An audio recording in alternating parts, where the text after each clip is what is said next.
Yuji Itadori is about to die to Sukuna for his third and final death in the series. However, he will resurrect with all the information and all the abilities and powers that he had from the Heian era. And with his new Heian powers, he's going to bring an end to this 1,000-year battle and curse that he has had with Sukuna, all the way from the Heian period. And what if I told you that Shibuya already told us how it's gonna happen and completely foreshadowed Yuji's final resurrection and power-ups? There's a lot of Yuji to talk about in this video, so if you're a Yuji fan, you're definitely gonna want to stick around all the way until the end. So hey, do be solid and leave a like, it helps out a ton, thank you. And of course, if you haven't already, be sure to subscribe for a ton of consistent and quality JJK content. Less than 10% of people who actually watch my videos are subscribed to the channel, so if you want to see some crazy theories on JJK, JJK spoiler videos on chapters, power scaling videos, analysis, I would really recommend subscribing. Trust me, if you love JJK, you will not regret subscribing. And of course, thank you to the special members of the channel. Alright, let's get into this Yuji video. Now, it's pretty important to discuss why I actually think Yuji is going to die yet again. I mean, he's died 2 times already, so the first time was an indirect death from Sukuna, though really it was just a suicidal death, which is pretty sad to think about, but that's actually how it went. As had he not done so, then Sukuna would have just run rampant and killed everyone, and of course he also would have ended Megami right then and there. So in that situation, he did the right thing and pretty much sacrificed himself, you know, the hero sacrifice. It's why Yuji's a great character and also the MC for a shonen story. Yuji's got that hero's heart. And then he died yet again from Yuta's hands, and yes, this does count as a death, even though Yuta just instantly resurrected him. The reason we know this actually does count as a death is Yuta actually made a binding vow with the higher-ups of Jujutsu High that he would actually kill Yuji. And when he actually stopped Yuji's heart and placed his knife into it, that did count as a death. And yes, he immediately did resurrect him, but at least from the perspective of, I guess, the universe or the Jujutsu world, or maybe even a Jujutsu god, they did recognize this as Yuji dying, since this did actually fulfill the binding vow contract that Yuta made with the higher-ups. And of course, the third time is the charm. I do think Yuji's gonna die again, but he will be resurrected. And I do think his death is actually gonna come from this fight that we're about to see right now with him and Higuruma, and they're about to clash with Sukuna right now. The reason I think this is because I just think it would be way too smooth sailing, or just be way too anticlimactic if they just beat Sukuna here and now. Let's say Higuruma opens his domain expansion, Yuji uses whatever new technique he's got, and Sukuna's just defeated. Sukuna dies here and now. That is wraps for Sukuna's story, and they just take out Kenjaku. I really think if Sukuna was gonna get an anticlimactic death like that, he would have died to Gojo. Let's be completely real. The narrative is not gonna let him die right now. As I actually believe that there's a lot left for Sukuna that we haven't seen yet, and what I think this Higuruma fight is gonna be, I actually think it's gonna be a segue into a potential Heian era flashback and Sukuna flashback too, as it was also foreshadowed during the Kashimo fight where Sukuna did say, "I was an unwanted and wretched child." And the narrator also does show us that he was fighting the Daishichi squad, right? It was a squad made up of a lot of different elite Heian sorcerers from various different clans and all that. So just suddenly we're getting a lot of breadcrumbs and little nuggets dropped on Sukuna's flashback, so it'd be pretty cool if Higuruma's court case or whatever the judgment is going to punish him for is going to be based on whatever Sukuna's done in the past. It'll say, "Oh, Sukuna, you're on stand or on trial for this crime you committed during the Heian period where you killed 1,000 people," or something like that. Though more likely than not, it might just put him on trial for what he did in Shibuya, right? Because that's a more recent crime that he had committed. But it'd be so cool if it did show a Heian era crime and it was something really horrendous, and I really do think that it'd be a missed opportunity if it didn't do something like that. Now, as for how Sukuna is gonna win this, I already made a video on this recently, so if you're interested in that, you can check that video out after you watch this video. But what this video will be discussing is what Yuji will actually do, or how he will resurrect or survive the Sukuna onslaught that's gonna come after Sukuna kills Higuruma and then proceeds to kill Yuji for the 3rd time. And there's no hiding it, you know, it's in the title and you already heard me say in the intro, I think Yuji is actually going to fully resurrect with all of the information that he had in the Heian period and all of the abilities that he had in the Heian period as well. And I actually think there is a heavy amount of information that already tells us how this is going to happen and heavily foreshadowed it too, and all of this, funny enough, comes from the Shibuya arc, which is actually happening in the anime right now, and it's amazing. And now, before I get into this theory, one thing I gotta clear up. There's definitely gonna be some people in the comments who are like,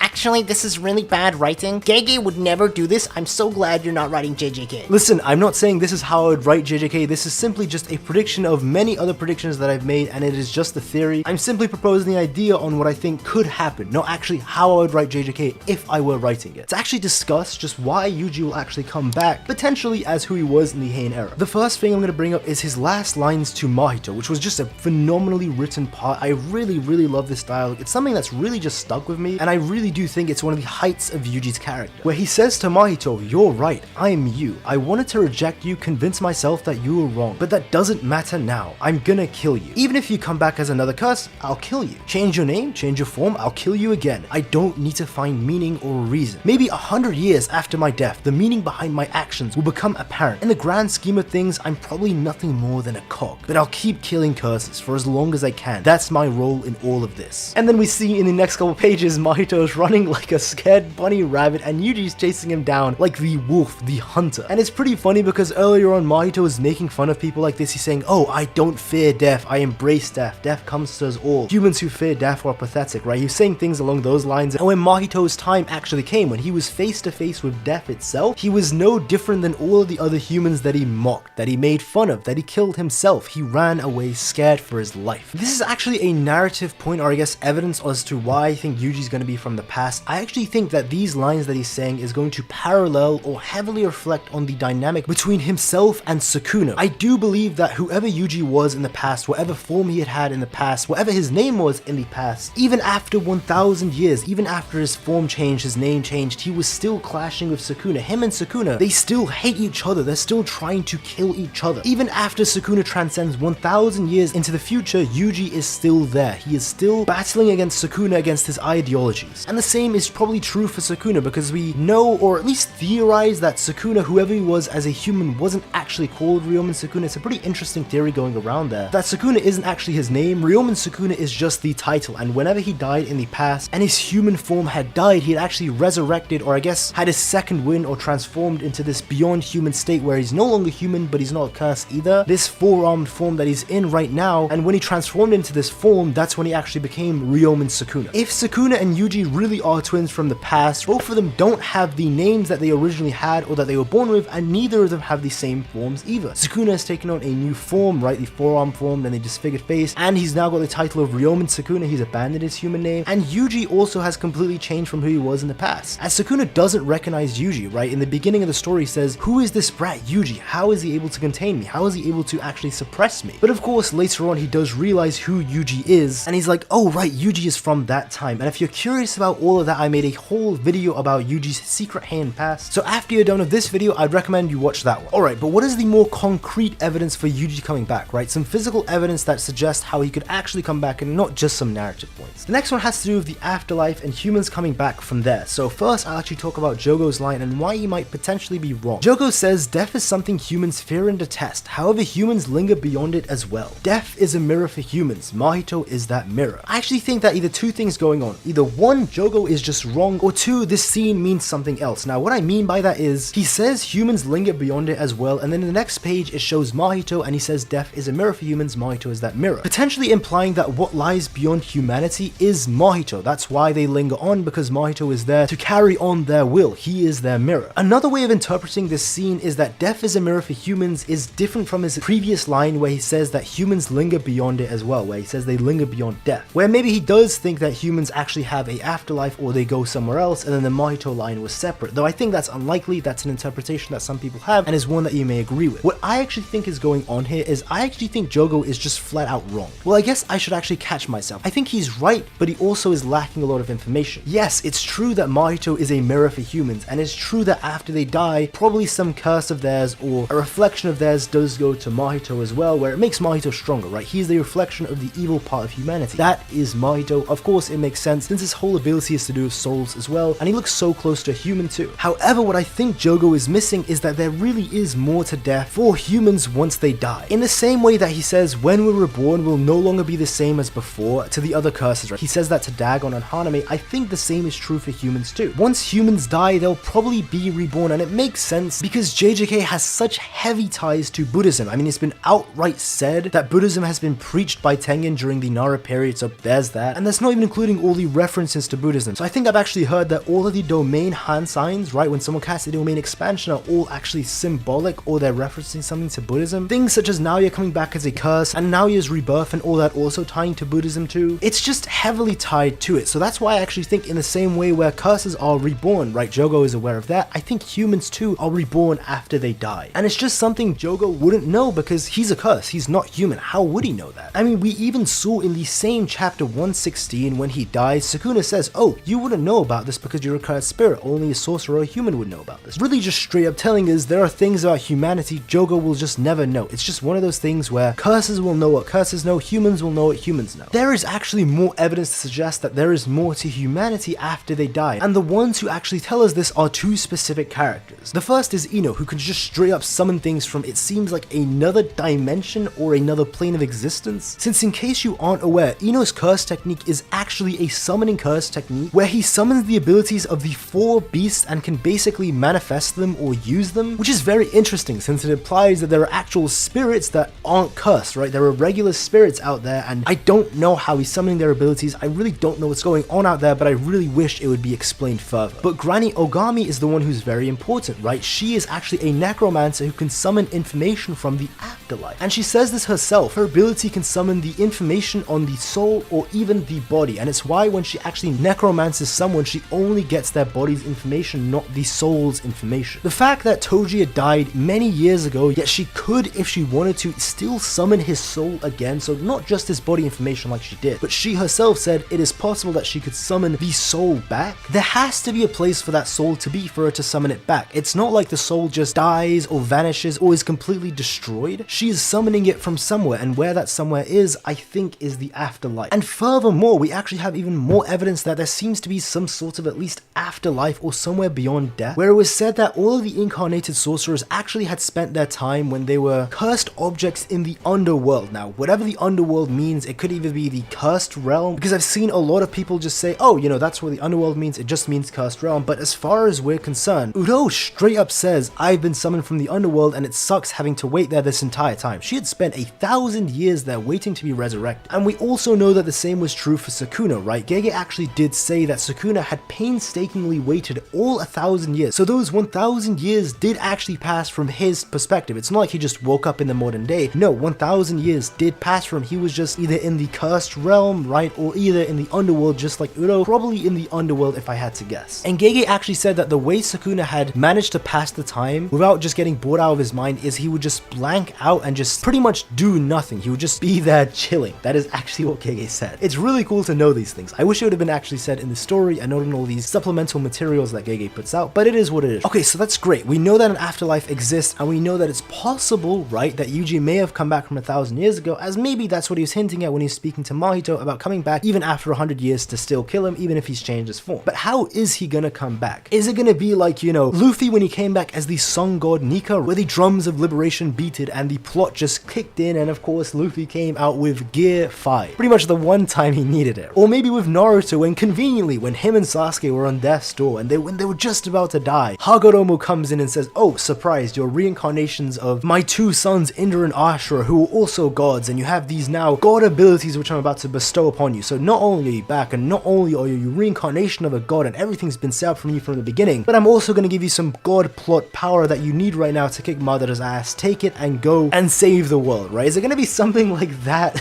Right? And I didn't mean to diss those 2 series, by the way. I mean, both of those moments, whether you love or hate them, most people loved them. Most people, especially the Gear 5 moment, people really loved it when Luffy transformed into the sun god Nika. Because I know people argue that Naruto's case was really bad writing, how that just happened to happen at a very convenient moment, which, you know, you could argue it is or it isn't. That isn't for me to decide. But most people don't say that about Luffy's moment, and if anything, people say that's actually a great transformation. So clearly, at least this whole resurrection thing or power-up thing that could happen to Yuji, it could be written in a way that people would really like and people would actually praise as great writing. It's not always going to be claimed as bad writing, especially if it's something that's been foreshadowed since the beginning, such as is the case with Yuji. I think that it's possible that Ino might be a key player in actually resurrecting Yuji and bringing back the information that he had back in the Heian period. And why do I say this? Now, remember back what I was talking about earlier on in the video, how Ino, just like Granny Ogami, actually has an ability to summon things from wherever, right, from this other realm, where the Granny actually says, oh, what a coincidence, they have a very similar ability to me. They can straight up summon things from another dimension or whatever else, right? It's basically a summoning ability. And now it seems like the Granny Ogami's curse technique is a curse technique, right? It's not just an ability that anyone could do. And I did actually check the wiki, and the wiki, which granted it can be wrong a lot of the times, though it can be right sometimes as well, it does actually state her necromancy as an innate curse technique that she has. So since this is the case, Ino shouldn't be able to summon Yuji's information or his soul from the past. He shouldn't be able to bring that information back because that was an ability of the Granny. Well, I actually think what's important is the similarities between his curse technique and the Granny's. They both fundamentally, the bare bones basic and the foundations of their curse techniques are summoning abilities. They summon things from either a different realm or a different dimension. That's the whole point of their curse technique. Is it possible that since Ino's curse technique lets him summon things, maybe he could actually summon things just like the Granny does, right? He can summon the information from the past information that your soul had, and maybe it's not exactly like the Granny's. Maybe that's something only she could specifically do where it pertains to dead people. But maybe seeing how she used her curse technique, he would actually try to create basically a branch curse technique or apply his curse technique in a different way, and when he actually goes against Yuji, he actually summons the information that his soul had on the past, because the whole thing is, I actually believe that whoever Yuji was from the Heian period, he contains the same soul, but obviously his body and name and form and everything, and all the information that he has is all different, but his soul should be the same one. His soul should be the one from the Heian period, and however Yuji got there, again, I've made videos on that in the past, I think it's Kenjaku related, so I won't touch on that now. What I think is that Ino will actually try to resurrect Yuji by mimicking the Granny's curse technique and basically using his own variant or his own version by summoning back Yuji from the afterlife. But what he may do is he may actually summon all of the information that his soul had onto the surface, or he may bring it all back from the afterlife. So in the same way how the Granny can actually summon back information from the past, right, she can summon back the body's information or the soul's information, maybe Ino, by complete accident, just by trying to resurrect Yuji, would actually bring about all the Heian information and Heian powers and everything Yuji had from the past. So Yuji would remember who he was, and he would remember his connections to Sukuna, and that would just be amazing, and it would also really just make Ino's character even more important than it is, since we've seen that in chapter 222 he does come back saying, oh, Ino has something to say about Nanami, and it seems like maybe it's something important. And what I personally think is Ino is actually going to ask, hey, am I allowed to try and resurrect Nanami, or is it okay for me to try this? And maybe they didn't let him, or maybe he'd say, oh, I tried to resurrect Nanami but it didn't work. But hey, if you enjoyed the video, be sure to leave a like, it helps out a ton, and of course if you haven't already, be sure to subscribe for a ton of consistent and quality JJK content just like this. A ton of crazy theory videos, spoiler videos on chapters when they come out, analysis, power scaling videos, because again, like I said in the beginning, over 90% of people who actually watch my videos aren't subscribed. So if you want to see a ton of JJK content and you love Jujutsu Kaisen, trust me, you will not regret subscribing. And of course, thank you to all of the channel members as well. It is much appreciated. Thank you guys very much. That's all from me. Have a great day and take care.